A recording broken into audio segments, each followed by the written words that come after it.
How to activate payment management at makapagbayad online dito sa PhilHealth. By the way, kung first time mo sa channel na to and gusto mo pa ng mga online tutorial videos katulad nito, please click the subscribe button. Dito sa PhilHealth, merong payment management, pero hindi sa lahat ng PhilHealth account ay available to.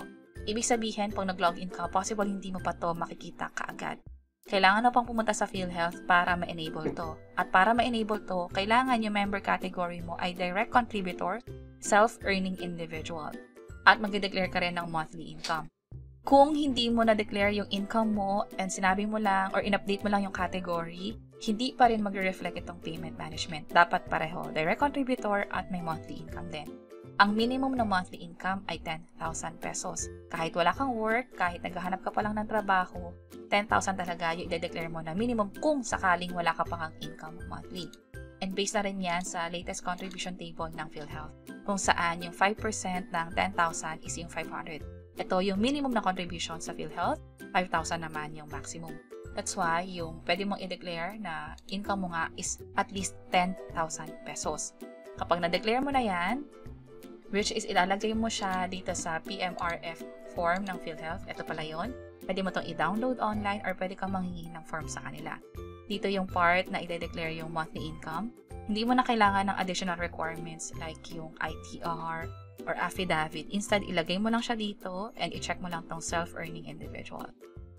Also, pag pumunta ka nga pala sa PhilHealth, kung sakaling nilalakad mo ay para sa ibang tao, mag-prepare na rin ng authorization letter. Hindi ka nila bibigyan ng number na katulad nito kung wala kang authorization letter. Also, hindi ka rin nila bibigyan ng form na katulad nito kung sakaling wala ring authorization letter. Pero kung ang nilalakad ninyong account ay para sa inyo, obviously, hindi na kailangan yung authorization letter. PMRF na lang, mag-prepare na lang din ng ID. At doon nga sa PhilHealth, ipakita lang to doon sa Public Assistant Desk Officer. Kapag kompleto na yung requirements, bibigyan na nila kayo ng number na katulad nito. At kapag sinabi nila na okay na, nag-update na yung record, mas maganda na mag-sign in na rin kayo sa phone ninyo. Ganun kasi yung ginawa ko. Real-time yung pag-update ng account natin sa PhilHealth. Maliban na lang kung offline doon sa PhilHealth. Pero kung walang issue, hindi naman offline yung opisina nila, i-check nyo kung makikita nyo na yung payment management na option dito. Also sa member information, dapat meron kayong member category na updated na rin and monthly income na declared dito.